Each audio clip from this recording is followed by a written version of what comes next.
Très ravi de vous retrouver pour une nouvelle édition du Journal de l'économie, dont voici le sommaire. Ralentissement de la croissance économique du Maroc au premier trimestre 2019. Elle s'est établie à 2,3% contre 2,9% au trimestre précédent. La transformation numérique, une opportunité pour l'Afrique, elle pourrait rapporter 2% de croissance par an selon la Banque mondiale.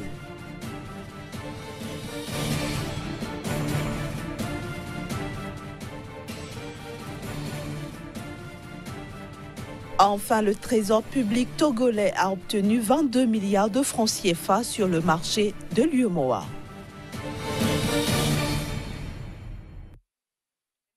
Par le Maroc, où la croissance économique a ralenti au premier trimestre 2019. Cette croissance s'est établie à 2,3% contre 2,9% au trimestre précédent. Selon le Haut Commissariat au plan, l'organe chargé de la publication économique au Maroc, comment explique-t-on cette situation? Élément de réponse dans ce reportage. Après un quatrième trimestre 2018 terminé en beauté sur une croissance de 2,9%, l'économie marocaine a entamé l'année 2019 sur une note négative. Sur la période allant de janvier à mars, la croissance économique du pays a baissé pour s'établir à 2,3% selon les données rendues publiques par le Haut Commissariat au plan. À en croire cette instance chargée de la planification économique au Maroc, ce ralentissement s'explique essentiellement par la baisse de la production agricole dans le pays. En effet, au premier trimestre 2019, cette production a chuté de 4,8% en raison de la baisse de la pluviométrie. Considéré comme l'un des plus importants importateurs de blé en Afrique, le Maroc s'attend donc à une production céréalière en baisse cette année. Selon les estimations de la Banque centrale, cette production devrait en effet passer de 10,3 millions de tonnes en 2018 à 6 millions de tonnes en 2019. Pour sa part, le Haut Commissariat au plan estime que la production agricole, qui représente environ 14% du produit intérieur brut, devrait globalement rester stable en 2019. Quant à la production non agricole, elle a augmenté de 3,3% au premier trimestre, principalement grâce au bon comportement des secteurs des services et de l'industrie minière. Pour le Haut Commissariat au plan, le Maroc devrait enregistrer une croissance de 2,4% au deuxième trimestre 2019. La 19e édition du rapport Africa's Pulse alerte l'opinion sur la sous-utilisation du numérique en Afrique. Selon ce rapport publié par la Banque mondiale, l'Afrique subsaharienne a besoin d'une révolution numérique pour s'assurer tous les ans une croissance inclusive de 2%. La révolution numérique est l'une des clés d'une croissance inclusive et de la création d'emplois en Afrique. C'est la principale information qui se dégage des conclusions de la 19e édition du rapport Africa's Pulse. Publié par le groupe de la Banque mondiale, ce rapport relève que si la transformation numérique était bien menée en Afrique subsaharienne, elle pourrait lui apporter une hausse annuelle de la croissance de pratiquement 2 points de pourcentage. De plus, grâce à la révolution numérique, le continent noir pourrait enregistrer, selon ce rapport, un recul de la pauvreté et quasiment 1 point de pourcentage par an. Malheureusement, souligne le document, l'accès à Internet reste encore trop faible et il urge d'investir dans les infrastructures et dans la formation des jeunes. Le groupe de la Banque mondiale appelle à la digitalisation des économies, un moyen adéquat, selon lui, pour parvenir à des résultats probants. Il faut investir dans les compétences et mettre en place des plateformes digitales qui permettront à nos pays de mieux gérer les finances publiques et aux citoyens de mieux interagir avec leur administration, plaident les experts de la Banque mondiale dans cette 19e édition du rapport Africa's Pulse. Je le disais en titre, le Trésor public du Togo était la semaine dernière sur le marché de l'UEMOA sur une demande initiale de 20 milliards de francs CFA. Une manifestation d'intérêt de plus de 77 milliards de francs CFA a été enregistrée. Le Trésor public togolais a finalement retenu 22 milliards de francs CFA destinés à appuyer le financement du plan national de développement lancé le 4 mars dernier. 77,239 milliards de francs CFA comme souscription. C'est le montant que le Togo a obtenu le 5 avril dernier à la demande de 20 milliards sur le marché financier de l'UEMOA, soit une couverture du montant mis en adjudication de 386,1%. Le Trésor public n'a finalement retenu que 22 milliards. Ce succès confirme le retour des investisseurs sur le marché financier togolais après une crise de 18 mois environ. Selon les autorités, ce fort taux de souscription, le Togo le doit aux réformes structurelles engagées par le gouvernement dans l'assainissement des finances publiques à travers la lutte contre la corruption et le financement des projets structurants. Selon ces mêmes sources, des projets qui sont porteurs de croissance ne sont qu'à leur début, puisque la mise en œuvre du Plan national du développement 2018-2022 renforcera davantage ces acquis, ont laissé entendre les autorités. Lancé officiellement le 4 mars dernier à Lomé, le PND s'est doté comme défi de faire du Togo la plateforme économique par excellence dans la sous-région. En 5 années de mise en œuvre, plus de 4 622,2 milliards de francs CFA de ressources seront nécessaires pour transformer structurellement l'économie togolaise pour une croissance forte, durable, résiliente, inclusive et créatrice d'emplois, améliorant le bien-être social selon ses objectifs. Le rôle du secteur privé sera prépondérant. Figure de proue de cette stratégie de développement, les privés pourraient y participer à hauteur d'un peu plus de 2 999,1 milliards de francs CFA, soit 65% du coût global du plan national du développement. Éthiopie, où l'on a enregistré au premier trimestre 2019 une hausse de l'inflation. On en parle plus en détail dans un instant avec Casimir Kouidio, notre chroniqueur.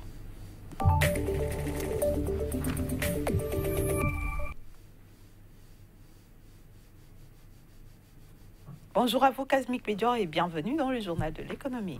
Merci. Bonjour Inès. Comme je viens de le dire, vous nous emmenez aujourd'hui en Éthiopie. L'Éthiopie qui a donc bouclé le premier trimestre 2019 avec une inflation de 11,2%.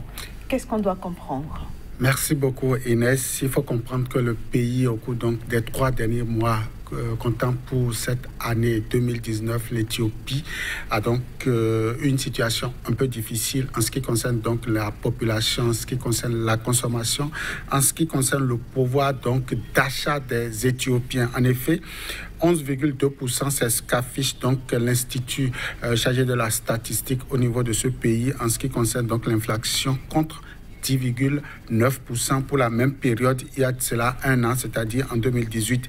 Qu'est-ce qu'il faut comprendre ? Il faut comprendre que l'Éthiopien a eu du mal au cours donc du premier trimestre à s'offrir le mieux-être, c'est-à-dire les besoins quotidiens, à savoir se nourrir, se loger, se vêtir et autres donc besoins n'ont pas été du tout des plus faciles au cours donc de ce premier trimestre-là. Il faut déjà comprendre que les céréales et les produits alimentaires de façon plus globale ont coûté un peu plus cher. Il faut aussi comprendre que les produits non alimentaires, voilà, tels que donc le logement, tels que le charbon de bois pour donc préparer pour les ménages, tels que le bois aussi ont coûté un peu plus cher qu'il y a de cela 1 an. Il faut enfin comprendre que l'Éthiopien vivra davantage mieux si le gouvernement a pris conscience donc de cette mal-donne économique et qu'il travaille pour corriger cela pour le compte donc de ce second trimestre qui a commencé il y a quelques jours.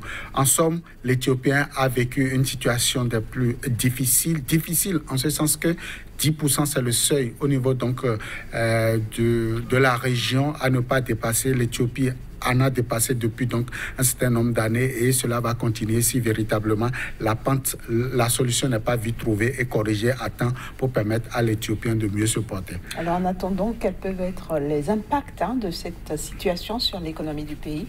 Selon les statisticiens, il faut dire que cette situation n'est pas aussi alarmante que cela, même si le taux d'inflation est allé un peu vers la hausse. L'Éthiopie contrôle donc son économie. L'Éthiopie l'Éthiopie fait partie donc de ces pays qui tirent la croissance économique du continent vers le haut. Depuis une dizaine d'années environ, sinon depuis 5 ans pour être plus précis, l'Éthiopie a affiché une croissance du produit intérieur brut très robuste. On affiche, on annonce du moins au niveau donc de la statistique que l'Éthiopie a gardé le taux de 8% de moyenne pour le compte donc de ces 5 dernières années, soit environ 8,59%, voire 10% de taux donc de croissance pour le compte donc de ces 5 dernières années. En tout cas, l'Éthiopie, c'est ce pays-là qui travaille beaucoup au niveau donc de la région est du continent. L'Éthiopie, c'est également beaucoup d'investisseurs et donc ce taux d'inflation ne va donc pas cacher les belles performances de ce pays-là. Alors, Kazmi Pedjo, quelles sont aujourd'hui les chances d'émergence de l'Éthiopie? Les chances d'émergence de ce pays-là, c'est déjà ce que nous avons commencé par dire, c'est déjà ce taux de croissance de 8,5% qui est attendu pour le compte de l'année 2019. C'est également les investisseurs, c'est aussi la bonne croissance au niveau donc des recettes publiques au niveau de l'État. L'État, en effet, depuis 2018, a amélioré sa prestation en ce qui concerne la collecte des recettes au niveau des régies, les régies principales au niveau donc de ce pays-là. Et donc, l'Éthiopie a eu suffisamment de ressources financières pour pouvoir faire face à sa politique de développement donc des infrastructures. Et on annonce pour le compte donc de cette année beaucoup donc d'investisseurs, beaucoup de secteurs aussi d'activités qui pourront donc connaître une croissance telle que le transport, tel que le tourisme, il faut le préciser, car aujourd'hui l'Éthiopie, c'est aussi un atout en ce qui concerne les grands voyages, en ce qui concerne donc la visite d'affaires, en ce qui concerne aussi la visite touristique. Tout ceci permettra certainement à l'Éthiopie d'afficher donc de très belles performances. Pourquoi pas drainer d'autres pays de la région tels que le Kenya, qui également n'est pas des moindres au niveau de la région. Finalement, est-ce qu'on peut considérer que Abiy Ahmed est une chance pour son pays? Oui, on peut le dire. À son arrivée, beaucoup de choses ont changé. C'est une chance pour lui, car l'Éthiopie avait déjà travaillé depuis son prédécesseur. L'Éthiopie travaille pour améliorer donc sa prestation sur le marché international. L'Éthiopie draine aujourd'hui beaucoup d'investisseurs.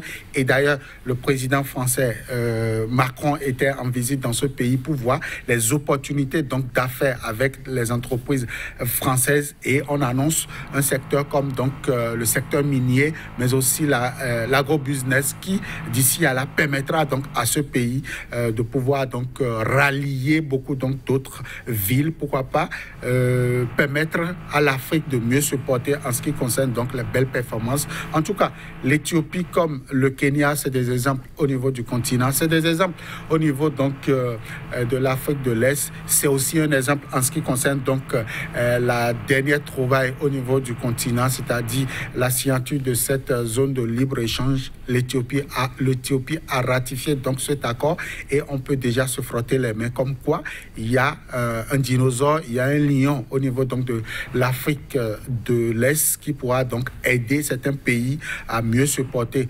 En tout cas, on espère que l'Éthiopie va développer toutes ces infrastructures, surtout en ce qui concerne l'énergie, pour pouvoir partager davantage avec la région, pour permettre à l'économie de mieux se porter pour le compte des 5 voire 10 prochaines années sur le continent. En tout cas, c'est tout le mal que nous pouvons souhaiter au pays d'Abiy Ahmed. Merci à vous, Kazmi Pedjo, d'être passé sur le journal de l'économie. Tout le plaisir était pour nous. Voilà, chers amis téléspectateurs, ce sera tout pour aujourd'hui. Merci de nous avoir reçus chez vous.